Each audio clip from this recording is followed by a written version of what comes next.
Welcome, welcome, everybody who's joining here. Give us about a couple minutes and we'll get started.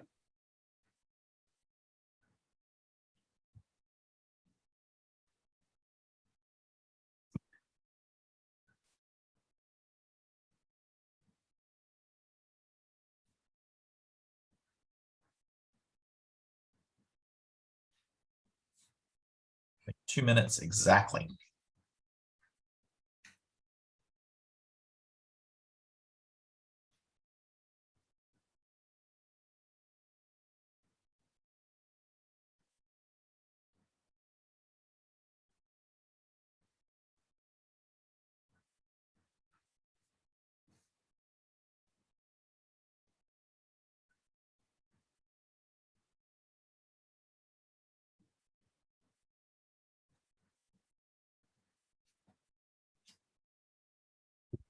Okay. We've got usually the prompt group, and then I won't say the late or unprompt group, but we will say the previously busy group will join. I think in maybe 5 or 6 minutes too. Actually, we're getting another big wave now. So, but I'm going to go ahead and get started. So I'm Brian Klontz, president of Charitable Solutions. Have my colleagues and partners, John Severson with Charitable Solutions and the National Gift Annuity Foundation, as well as Russ Willis, part of Charitable Solutions as well.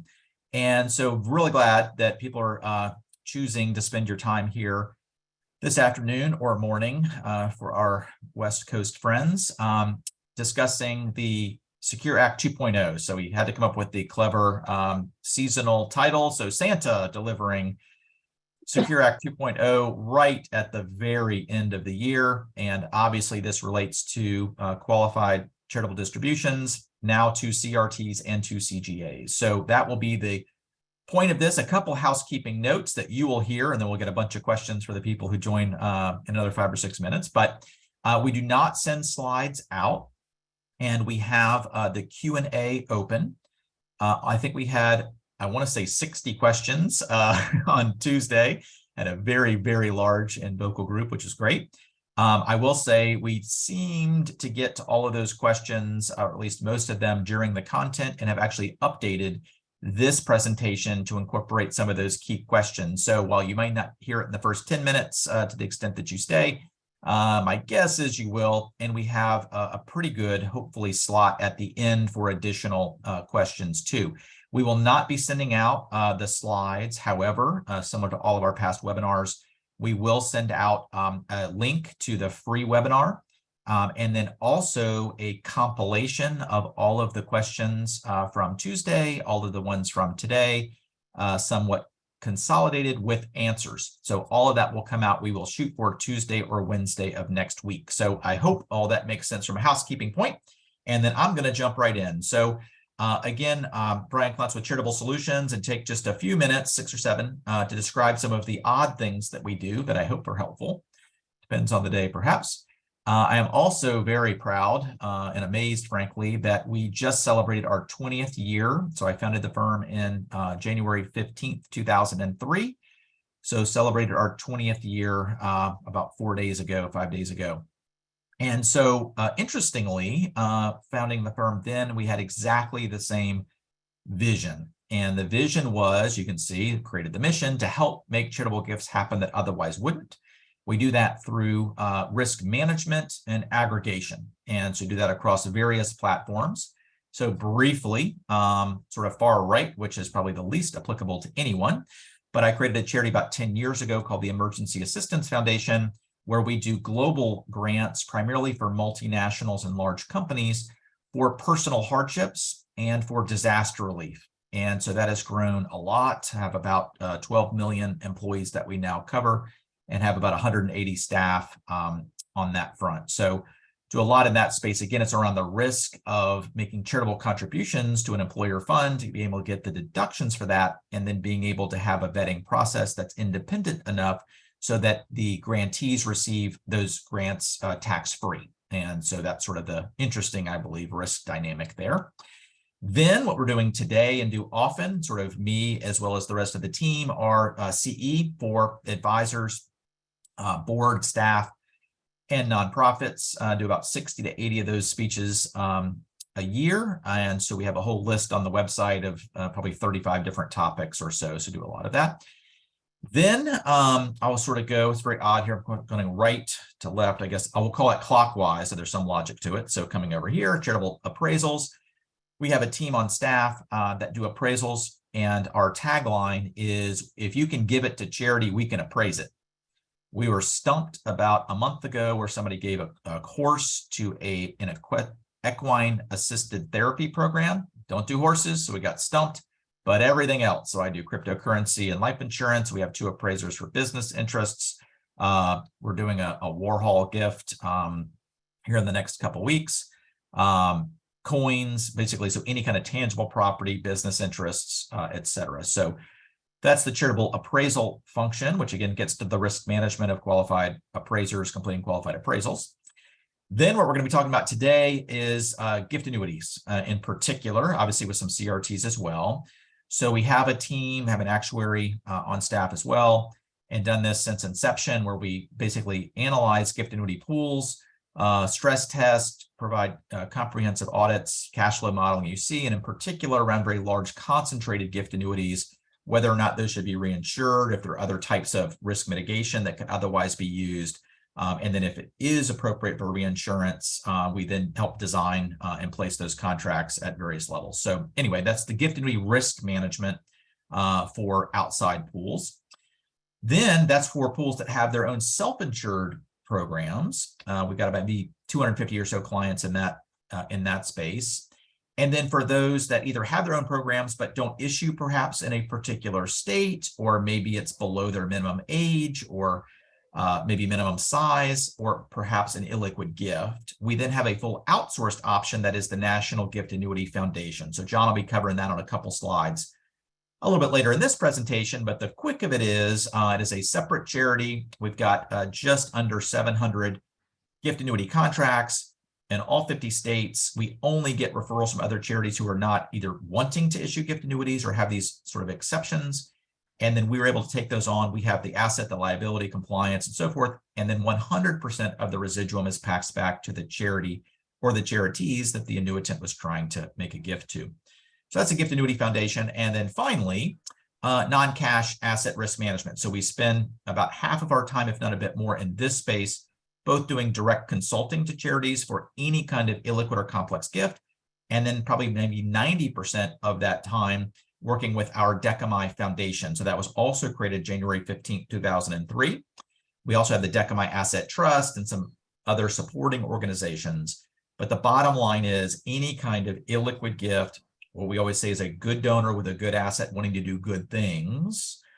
We exist as an entire firm to extend your gift acceptance possibilities and menu. It's obviously an independent sort of outsourced option. And you can see there we've now completed a bit over $3 billion in non-cash gifts, 100% of which were initially declined.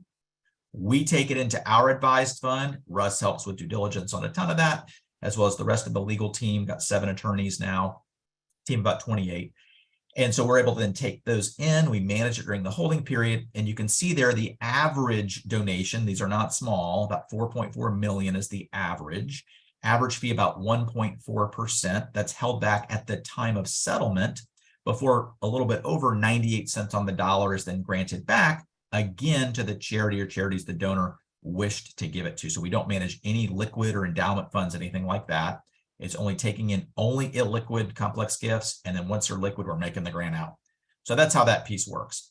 So that's it for us. This is just a very brief overview. I'll take about a minute about what at least our 2021 activity was. We're still doing all the numbers for 2022 closeouts, but for 2021, we did about 1 illiquid gift. Now, these are not gift annuities. These are not CRTs, both of which we do as well. These are just outright gifts. So we did about 1 per day. So if there are 250 business days in the year, we did 261 transactions. By the way, there are about 8 to 10 referrals we get each day, and only about 1 completes. So we're chasing lots of rabbits down lots of trails to get that one that actually is able to sort of get over the goal line, but they're big. So about roughly 1.2 billion in donations in 1 year. Again, all of these were initially declined. We work with about 200 charities or so. And when they come across these donors, and if it's a super quick turnaround time or legal issues or their international issues, whatever it happens to be, we're able to move very fast. So our average turn is about 3 to 4 days from initial conversation to completing the gift for business interests. It's about 6 to 7 days for real estate. So we gun it because this is our one trick pony, one trick. So real estate, you can see there of the 261, 61 were real estate, that amount business interests sort of deconstructed here. There are a lot of LLCs that are taxed as S corps. So technically this would be roughly 50-50-50 between C corps, S corps, LLCs, GPs, and then you can see the values there. Cryptocurrency, everybody wants to talk about it, about 2%, less than 2% of everything that we did. We have multiple wallets, we have vault, we can do long-term holds, etc. Cash, we don't do anything with cash. You can see 7 donations in a year of cash, and those were only to basically support the expenses primarily of real estate and other assets. So that's just a quick snapshot. Bottom line again, we exist to help make gifts happen that otherwise wouldn't. And that's why we're here today, because there are gifts now, wonderful gifts. I'm not going to go through this agenda. I'm going to give you the theme. The theme is we have a volatile stock market, which tends to want people to be a little bit more conservative, in particular as they get older, to lock in some of that gain for life income.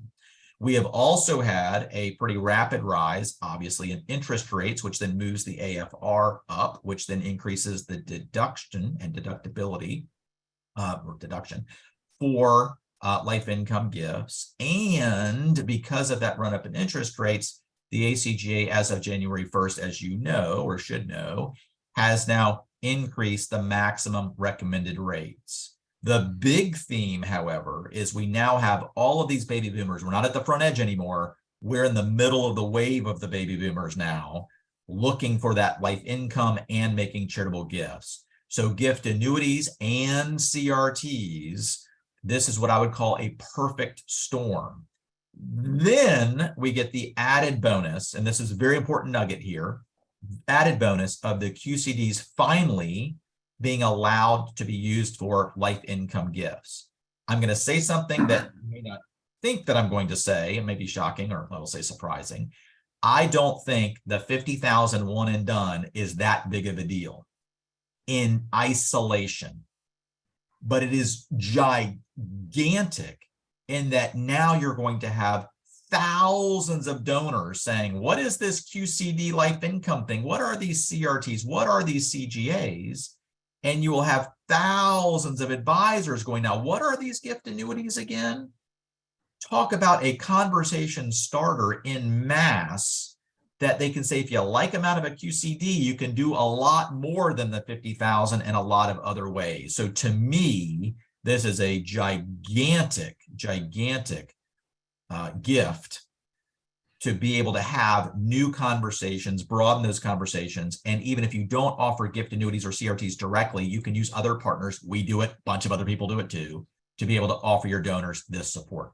So with that, my final disclaimer is don't sue us. All this is free. Russ is going to be doing most of the technical talking, so don't sue Russ either, but all these are free. So anything that we're saying now, there's some murky stuff here too. We're going to point that out, but at least based on from our perch, other good reading, here's what we sort of know 3 weeks after the law was passed. So with that, I will pass it over to you, Russ. Thank you, Brian. Good morning, everyone. We have a lot of material to cover in a fairly short time, so I'm just going to kind of hit some of the highlights here. What we want to get across is a basic understanding of how QCDs have been working for the last 16 years and what the new law provides that is different from what we have experienced. So what has been in place since 2006 is this subsection of Section 408. It's part of the statute that deals with minimum required distributions from your IRA, okay?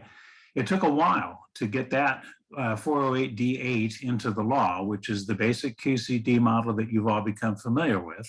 It was temporary at first. It had to be extended multiple times. One time it was extended retroactively, and so people maybe didn't get to take advantage of it for that prior year. It was finally made permanent in 2015, again, thanks to relentless and persistent efforts by a handful of players in the nonprofit sector. Even then, there was always this legacy IRA concept on the table, and the same group of advocates were pursuing that all along. For the longest time, it didn't seem like it was going to happen, and it just kind of happened all of a sudden last year as part of the appropriations bill that was passed at the very end of December. So, what is it that we have been used to over the past 16 years is you can make a direct distribution from your IRA into over to a charity. The money does not pass through the participant's hands, has to be 70 and a half years of age or older, has to be a public charity on the receiving end. There's a specific exclusion in the statute for supporting organizations and donor advised funds. Those groups are excluded, up to $100,000 per year. And by doing it in this way, this is money that's coming out of a taxable IRA. That 100,000 or whatever figure below 100,000 is being transferred is excluded from income. You don't get a deduction, but it's kind of like having an above the line deduction because you don't even need to itemize. You get the benefit of having that income excluded.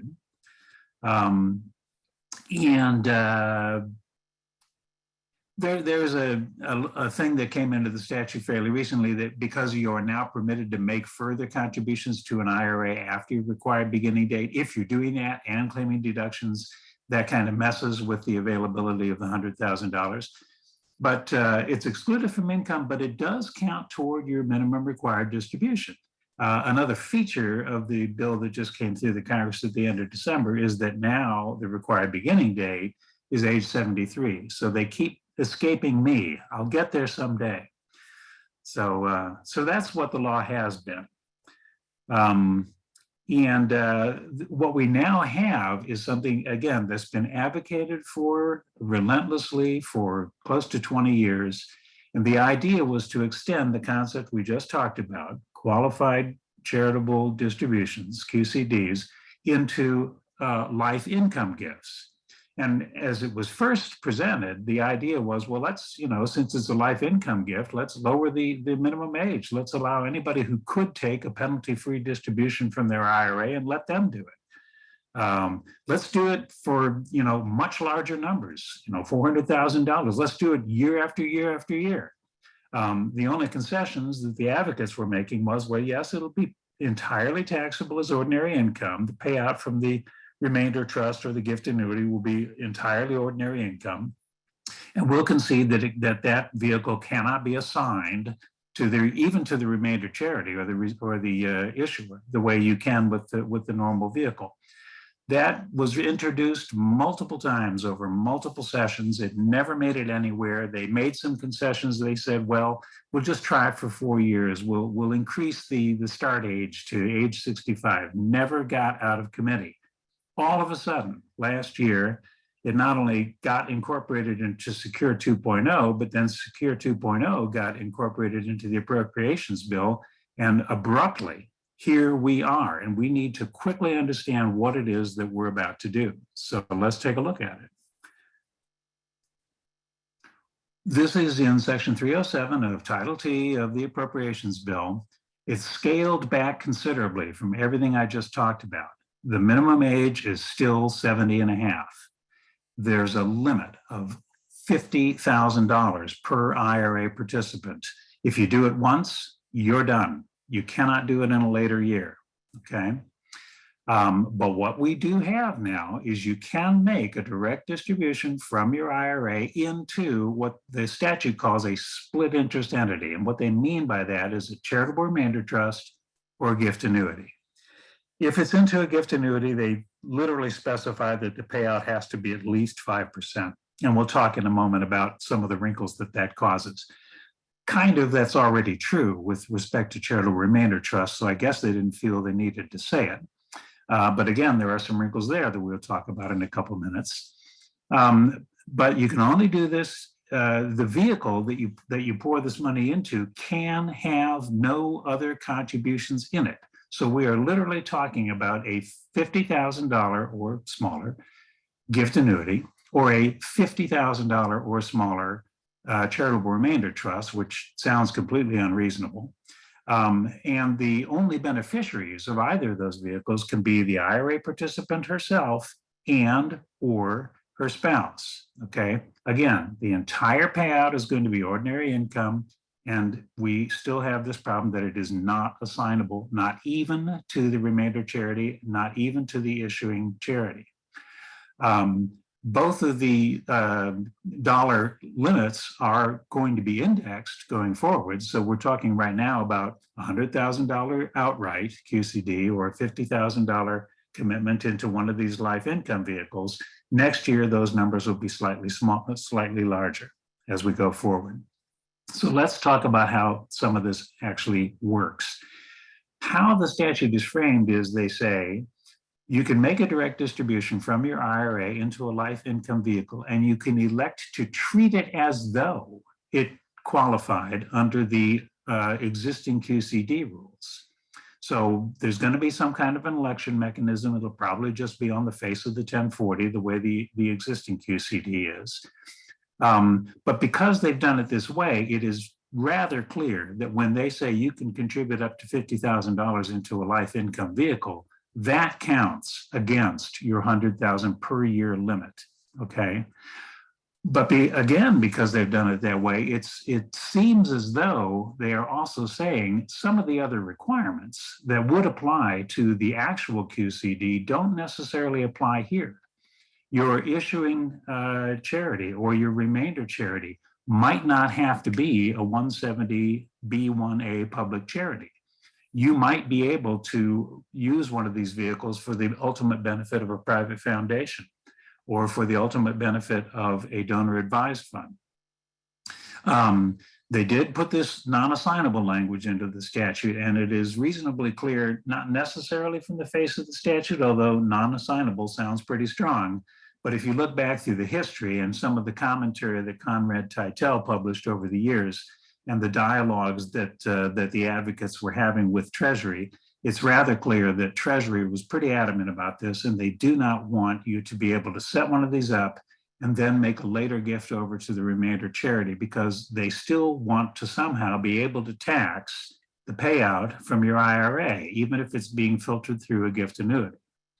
So those are some of the basics. Let's talk about some of the other wrinkles. The statute mentions this 5% minimum payout expressly only with relation to gift annuities. And if you look at the ACGA updated tables, which generously give us larger payouts at somewhat younger ages, it is, and keeping in mind that the participant from whose IRA this distribution is being made has to be age 70 and a half or older. You might have a younger spouse, okay? And if you're trying to set up a 2-life annuity, you look at the ACGA tables, there are some situations in which that won't necessarily work unless the issuing charity is willing to somehow deviate from the recommended rates. Basically, you need, if you're going to have a spouse as young as age 63, you need a participant who's age 76 or thereabouts. There's some other combinations that also work, but when you get a large spread in age, it becomes a little problematical. But the other thing about this that's interesting, I said, well, 5% is already the requirement for charitable remainder trusts. When you think about it, that's not in a way exactly true, because you could have a unit trust with a net income limitation. And that would be a mechanism, and the statute does not preclude this. Okay, it just says you make an election to treat this as though it were a QCD into a life income vehicle. One of the permitted vehicles is a charitable remainder unit trust. No further specifications. So you could have a net income limitation and use that as a mechanism to further defer the tax incidence on what would have been a taxable IRA distribution. The other thing that is not mentioned in the statute, and therefore implicitly would be permissible, is you could have a qualified contingency that would cause the trust to terminate early. You could literally set up a term of years, but you have to be careful there, because the only permitted distributees are the participant the participant's spouse. So if you have a term of years, you basically have to make it shorter of the term of years or the lives of the spouses. If you're only looking at $50,000, you'll rarely find anybody who's willing to set up and administer a charitable remainder trust in those ranges. If you have both spouses are over age 70 and a half, each could contribute $50,000. So you could, in theory, have a vehicle that's holding $100,000. It's at sort of the lower end of being reasonable for a CRT. So I think most of the energy is going to be focused on gift annuities. So, and then, I've covered some of this, but we, again, as Brian mentioned, we had a deluge of questions the other day. So we tried to grab a few and sort of single them out here. We're looking at a life income vehicle that is funded only by QCDs. You can't add more money to the CRT later. You can't add the QCD money to an existing CRT. You can't combine the QCD distribution with other money to create a larger gift annuity, okay? So, to the extent that those questions are pouring into the Q&A box right now, I'm trying to answer them live here. The only beneficiaries that are permitted for either a charitable remainder trust that is receiving a QCD distribution or a gift annuity that is funded with a QCD distribution, the only permitted beneficiaries are the participant, the participant's spouse, or both of them. No third-party beneficiaries, no contingent beneficiaries. If people don't live as long as you hope they will, no contingent beneficiaries. If you do set up a charitable remainder trust for a term of years, it's going to have to be the shorter of that term of years or the life or lives of the participant's spouse. But again, the way the statute is framed, this is an election to treat this QCD into a life income vehicle as though it qualified under the existing rules, even though on the face of it, it doesn't. So, but what we do learn from that is that the entire amount, not just the present value of the income stream or the present value of the residuum over to charity, but the entire amount of the QCD that's going into this life income vehicle is excluded from income, and the entire amount counts toward your required minimum distribution. Okay, now the payout is going to be entirely ordinary income in the outlying years, but in the immediate term, you have this what amounts to an above the line deduction for the amount that you're moving from the IRA into the life income vehicle. And as a practical matter, you're just shifting the income tax incidence of those distributions out 20, 25 years. So I think, okay, so then the question is, $50,000 doesn't sound like as much as maybe we were hoping for, because we were kind of hoping for $400,000 and we were hoping to be able to do it year after year after year after year. We didn't get either of those things. We have $50,000 once, one and done. But the question then is, well, maybe this is a foot in the door. And it may be a foot in the door. Okay, we may see larger amounts than 50. Or we may still see very modest amounts, but we may see the opportunity to do it in multiple years.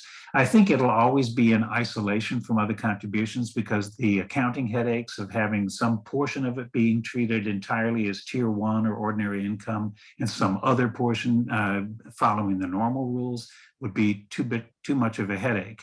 But we do need to keep in mind that we got this far only over some strenuous objections from Treasury. And at one point, I actually asked Tom Barthold of the Joint Committee, we've already conceded that it's going to be entirely taxed as ordinary income. So what's the issue? He says, well, $400,000 that would have been taxable this year is not taxable this year. When is it taxable? It's taxable in dribs and drabs over 20, 25 years. And if you allow this to happen year after year after year, then people holding extremely large accounts are going to be able to push a lot of money way outside the budget window. And we just cannot support that kind of legislation. So I'm a little hesitant to say that this is much of a foot in the door. But as Brian pointed out, it's one heck of a marketing opportunity just as is. So where are we now? Again, it's not going to be feasible very often to set up a remainder trust that can only hold $50,000 or $100,000. But there is a significant market for gift annuities, particularly among non-itemizers, because this does amount to an above-the-line deduction, and it does shift the tax incidence of this $50,000 or $100,000 out, as much as 20, 25 years. But then the question is, does your organization have the institutional capacity to do this? And or do you need to maybe look at some outsourcing? And that's where I turn the microphone over to John and I begin to answer the Q&A. Thanks. Well, thanks, Russ. You did a great job of helping us understand the what of the legacy IRA and the why, where it all evolved from. It's quite interesting. Here we are. We got what we got. And I think it's going to be a wonderful marketing opportunity for anyone in the plan giving business. The only issue is, can you and your charity actually implement a gift annuity or a CRT that would take the $50,000 as the maximum amount? So let's take a look at how we can help you implement that. Through the National Gift Annuity Foundation, we have a program called the Charitable Gift Annuity Solutions Program that allows any nonprofit in the United States to solicit and offer gift annuities, but you outsource the process to a 501c3 called National Gift Annuity Foundation. There's no out-of-pocket cost to the nonprofit that's using National Gift Annuity Foundation to provide for the CRT or the CGA, and it's turnkey. It's turnkey from start to finish. Your role at the nonprofit level is to steward and have the relationship with the donor. We don't get into the stewardship business. It's your donor. We're just your back room of implementation of this CGA. We serve nonprofits of all sizes. We actually work with some large universities that are not, by good reason, registered in all states to offer gift annuities. Work with one that they're registered in all but 9. Work with another one they're registered in all but 6. We handle the 9 and the 6 when they occur, so they don't have to have registration procedures for those states. And we also work with one-person shops down to very, very small nonprofits that really probably shouldn't be offering their own CGAs for a variety of legal and financial reasons. And so we're here to help everyone and fill the gap where you can't fill that gap by yourself. We don't want you to turn down the gift.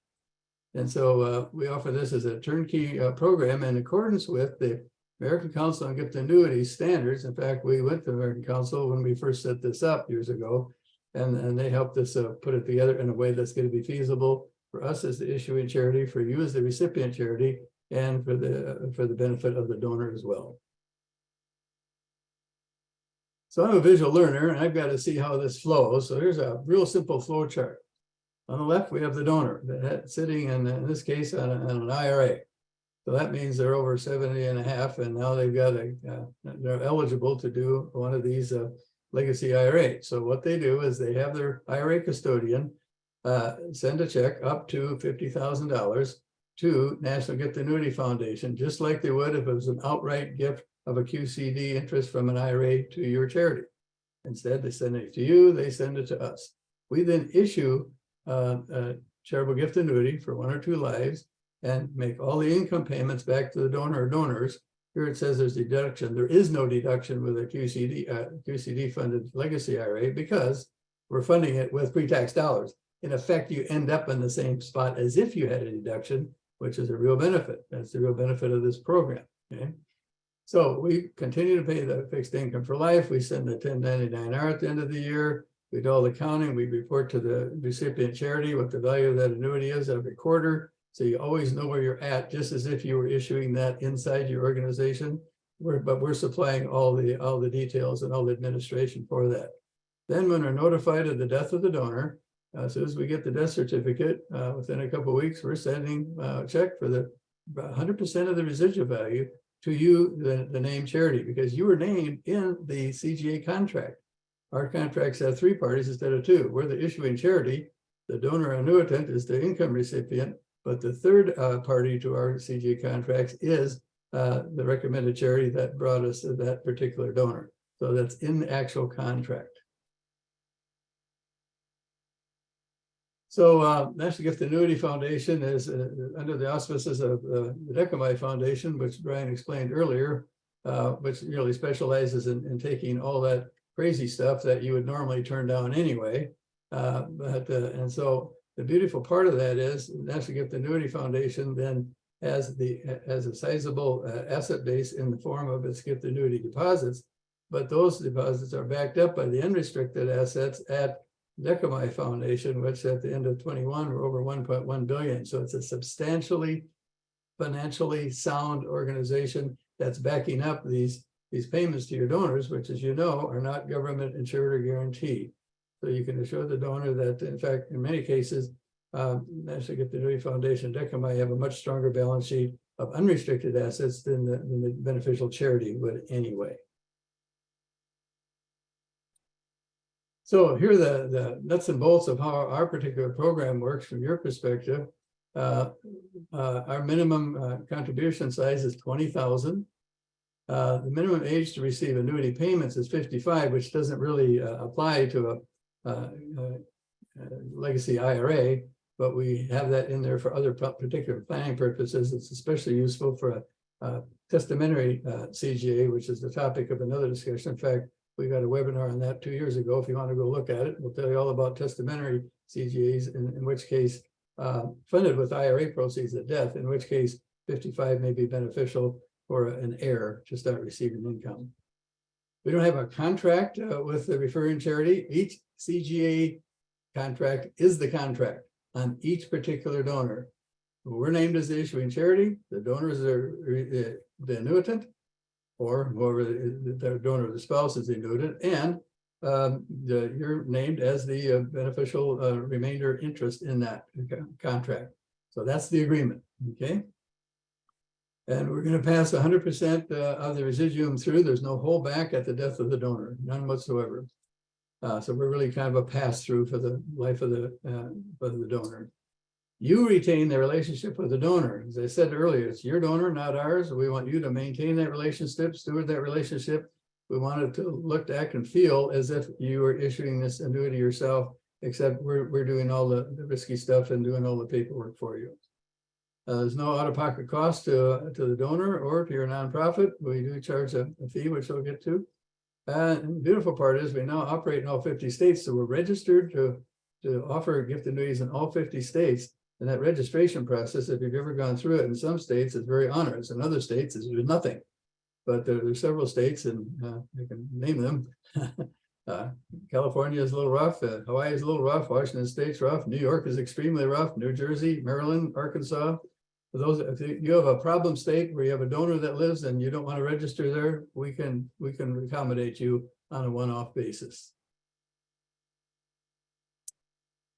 So we follow the ACG recommended rates. We do not deviate from those rates. We know why those rates were promulgated and we understand it. And we even follow the ACGA model portfolio for investment of the funds.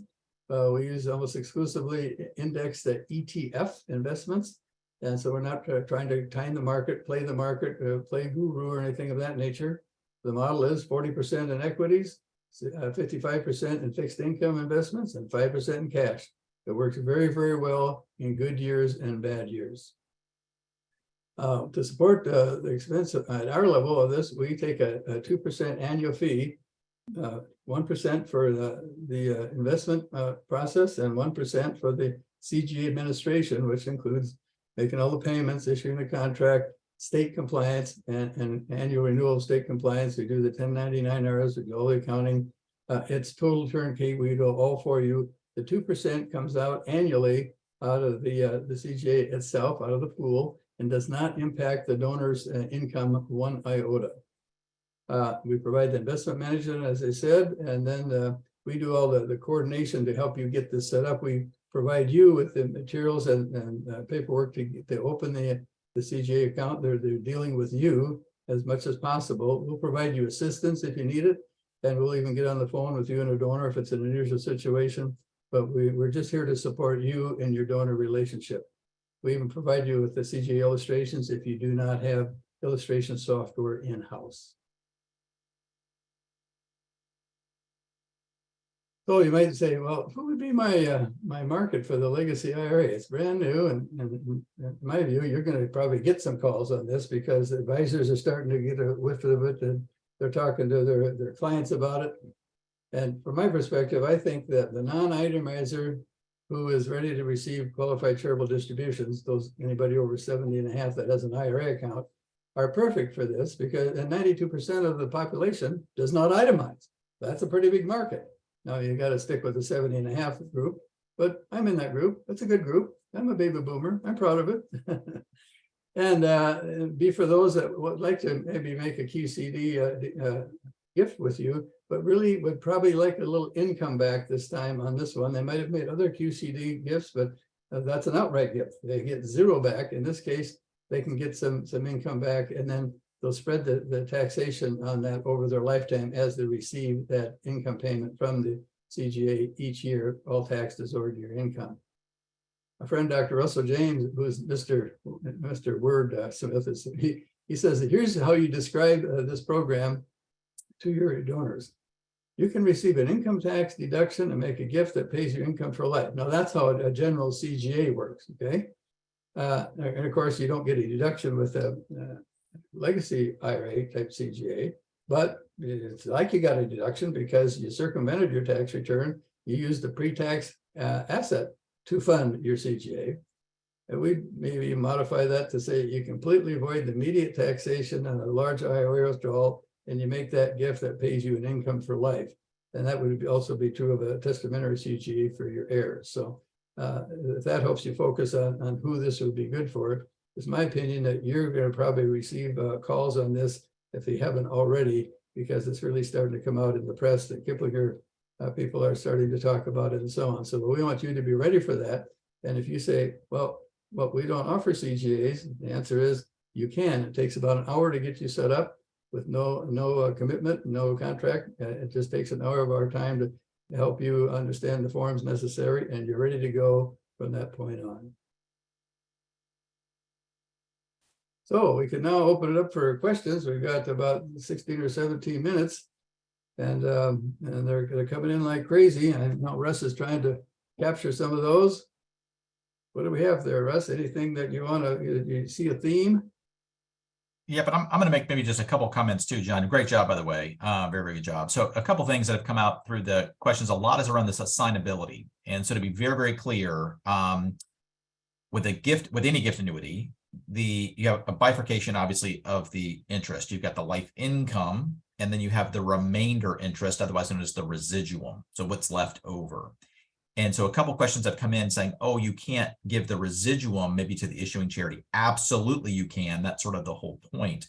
The assignability really means for the income. So that's as if they were to say, I'm getting $5,000 a year now. Next year, maybe I don't need that income anymore.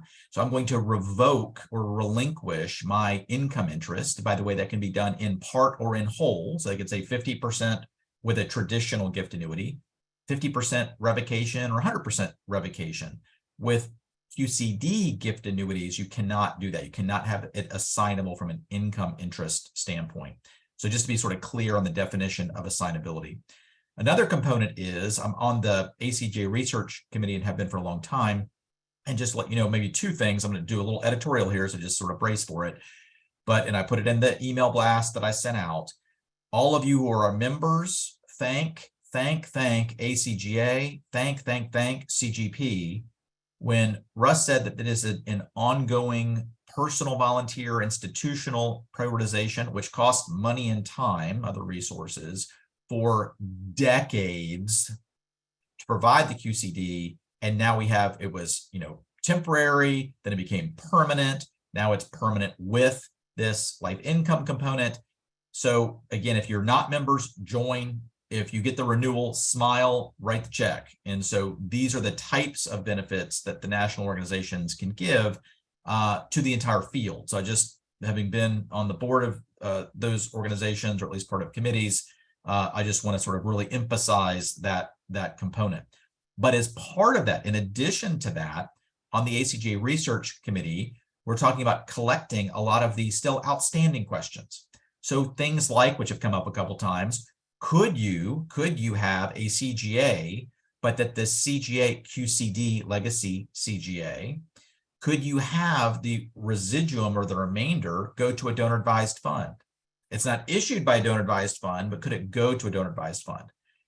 Don't know. There are a series of questions here less than 3 weeks out that we are still very unclear about.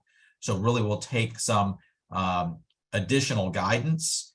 And so we're going to hopefully be working with the ACGA and CGP. So this is still very, very early.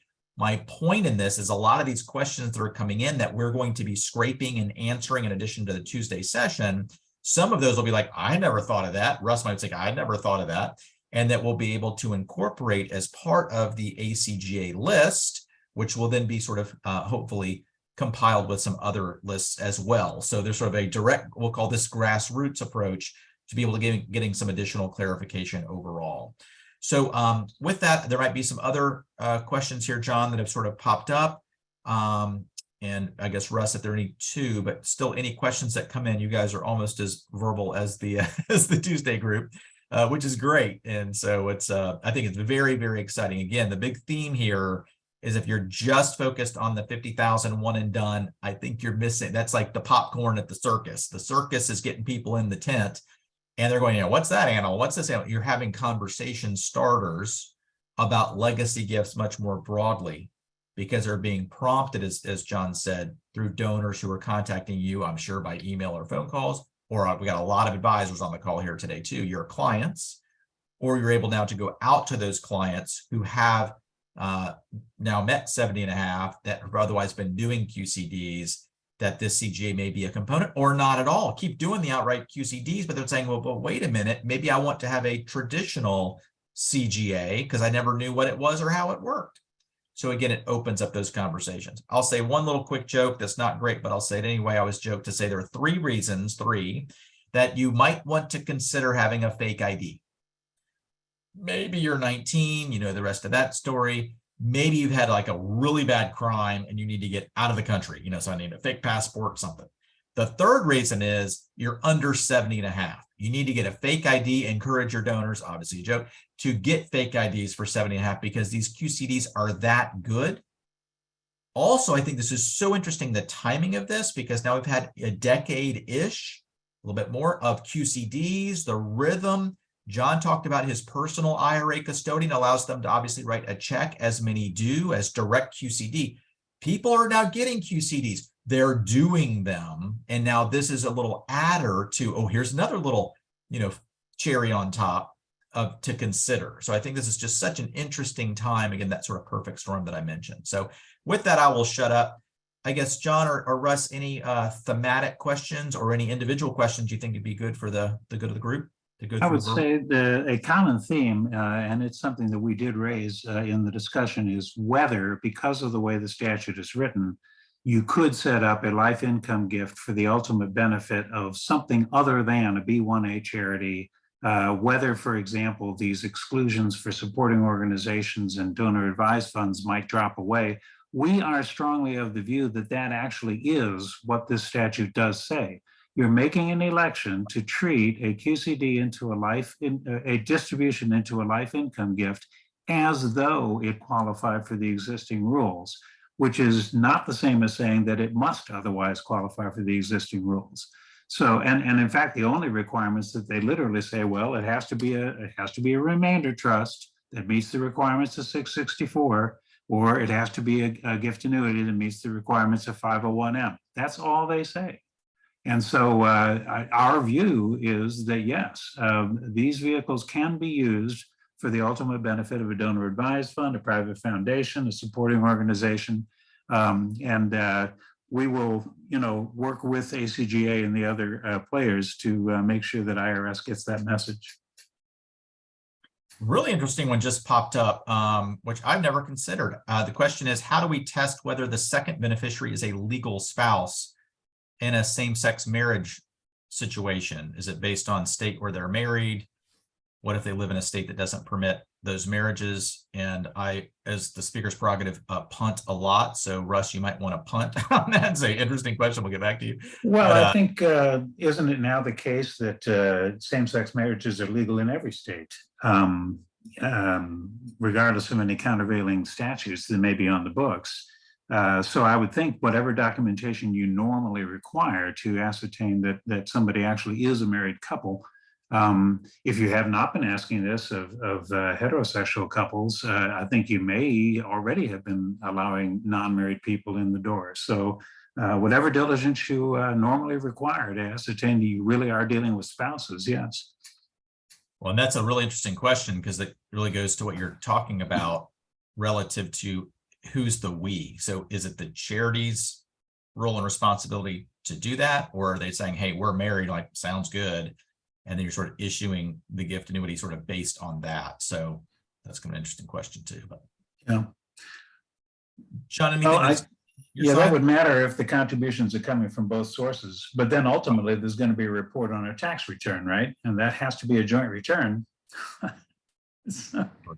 or two separate returns. John, anything that you've seen on your side?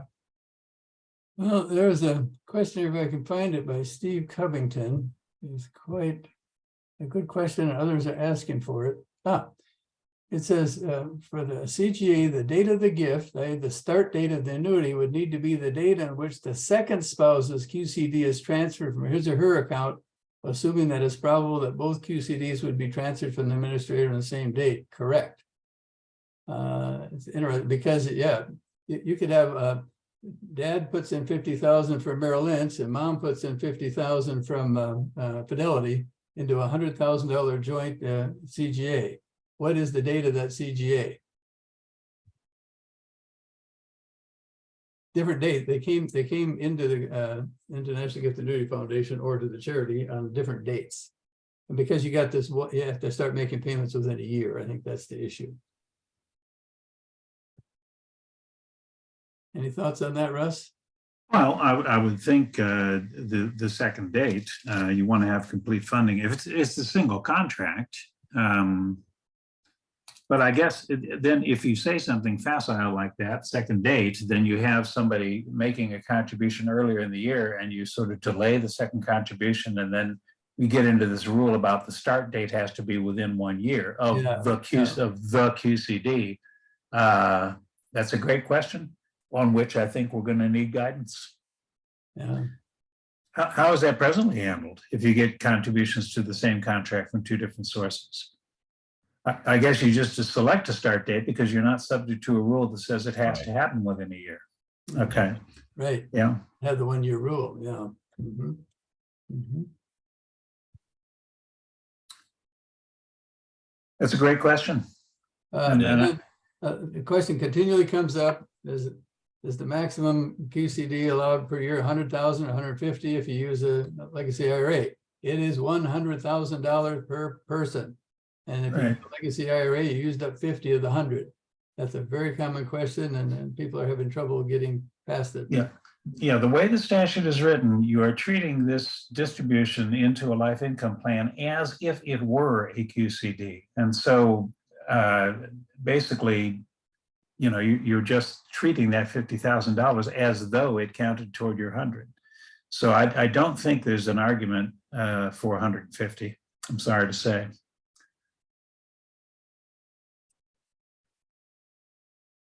Okay. Well, here's a good question from one of our CGP friends. From the standpoint of financial planning, what is the strategic difference for a donor between doing a legacy CGA or an IRA from conventional assets? Well, you can only fund a legacy CGA with IRA assets that you already have, as opposed to you can't fund a legacy CGA with non-qualified or non-IRA assets. Maybe that's, Sheila, if you can ask me a little differently, I think that's what you're getting to. You can only fund a legacy IRA with into a CGA or a CRT with IRA assets. The term legacy IRA, I wish it was called a legacy CGA or a legacy CRT, but it has to be funded with IRA assets. So the vernacular trips us up. And another question came in, Russ. So somebody had asked if they want to do the 50,000. Let's theoretically say that they want to do 25,000 each. So sort of the one and done, I guess maybe Yeah. two questions. One would be is could they do 25,000, in March for charity A and 25,000 in November for charity B? And then maybe to make it more fun, what happens if they don't do it in November for charity B? They wait until the next March. Okay. So Yeah, I saw several versions of that question, and the Right. answer basically is this: you can make as many small legacy IRA QCDs in a single year as you like, provided they add up to some number that's no larger than $50,000. That all has to happen in the same year. If you've done 50 or 25 or 10 in one year, and then you want to do the other leg in another year, the statute literally requires that you not have made an election in a prior year. So it really is, you make a decision to do any of this in 1 year. Doesn't have to be 2023, but whenever you do it, that's the year in which you're going to do all of your legacy IRA planning. here's another interesting thing. Clarification, is that tax year or is that contract year? I believe that when it's written in the code that way, it means a tax year. Tax year, that's good. Yeah. That's what I would presume. Thanks. Yeah. Another interesting question, does this differ at all with an inherited IRA? They don't make a distinction in the statute. Somebody asked me that question the other day, and my belief is that if you are, I guess I've been using the word participant all day, in that case, it'd be a beneficiary, but they don't use either of those terms in the statute. And we're talking about, again, this is a subparagraph of 408D, which has to do with required minimum distributions. Okay, so, and a beneficiary of an inherited IRA is also subject to those rules. So my view is that this technique should be available to the beneficiary of an inherited IRA. What if that inheritor is 67 years old, Russ, when they inherit? Well, again, there's a threshold requirement that you be 70 and a half. That's what I thought. Now, Yeah. 1.0 kicks in, doesn't it? Because that's the Yeah. QCD rule. Yep. That'd be my. Unless they get my practical advice of getting a fake ID, John, which is fake ID advice. This has been great. I do want to take half a second and just go through our past free webinars. More importantly, this link will be where this webinar will be posted in addition to the link that everyone who registered will get. But this just gives you a quick list of our monthly free, almost monthly free webinars. Does not go back to 2020, which we had, I think, 8 or 10 then. Again, John mentioned, which I would really encourage you to look at, is basically using the CGA as a testamentary IRA stretch alternative solution. And so that one is, I think, still very timely, but as an example. But these are all the ones that we in the group have done over the years. They're all free. All just click through on the website. You can watch them over and over for some odd reason to the extent that you wish. But just want to thank very much John and Russ for both the prep content and opination, which is not a word, but I'm using it anyway, as sort of opining on what this all means, both from a tax and legal perspective, from a donor's perspective. And I hope you're sort of hearing from really a marketing perspective for your favorite charities, for your advisors, for your clients, that now they can both think about this legacy IRA, which again is a great gift, but most importantly, to sort of use this as an inflection point conversation sort of starter with a lot of your donors as well. So with that, thank you all very much for your time. We'll be getting these out next week. In addition, we'll be having our February webinar scheduled topic once I figure out what that is. So again, appreciate everybody's time. John, Russ, great job as always. And you guys have a great rest of your day. Bye-bye.